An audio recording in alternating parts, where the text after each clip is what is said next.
आज हम आपको एक ऐसी अनोखी परंपरा के बारे में बताने जा रहे हैं जहां पर कुंवारी कन्याएं राक्षस के पैर पूजती हैं। हम बात कर रहे हैं बुंदेलखंड की। बुंदेलखंड अपनी संस्कृति और अपनी पहचान के लिए जाना जाता है। यहाँ ऐसी कई संस्कृतियां हैं जिसके बारे में कई लोगों को जानकारी ना हो।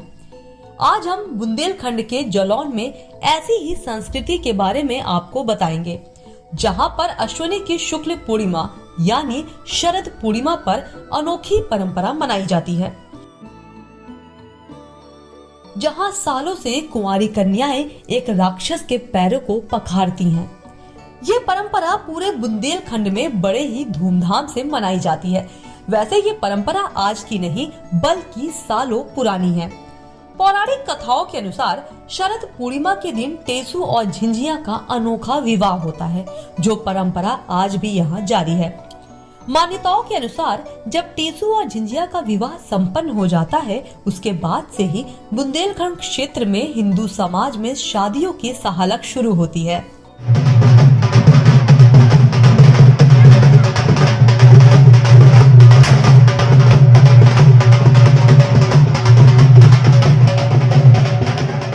क्या नाम है आपको, क्या परंपरा है?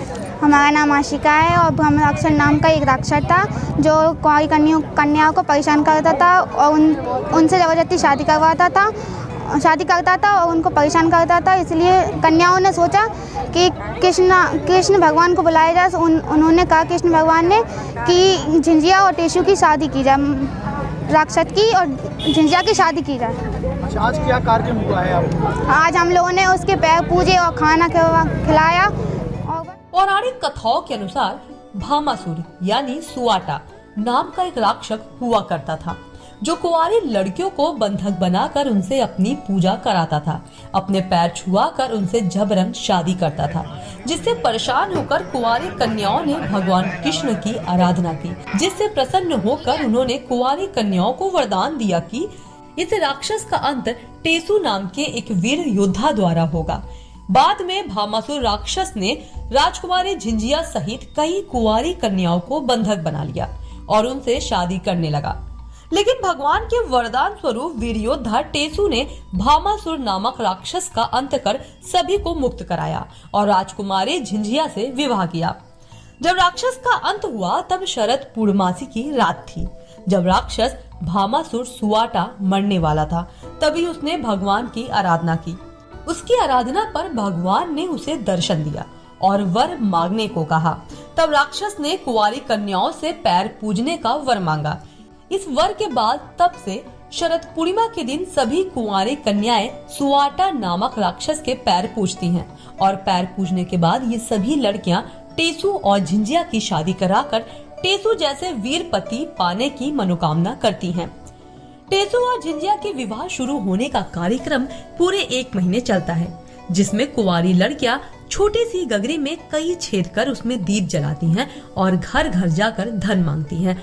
बाद में शरद पूर्णिमा के दिन लड़कियों के द्वारा एक दीवार पर सुआटा राक्षस की भी गोबर से प्रतिमा बनाती हैं। इस कार्यक्रम में मोहल्ले के सभी लोग बढ़ चढ़कर हिस्सा लेते हैं। महिलाएं झिंझिया की शादी पर मंगल गीत गाती हैं और झिंझिया को सिर पर रखकर नाचती गाती हैं। बाद में कुंवारी लड़कियों के द्वारा राक्षस की पूजा की जाती है।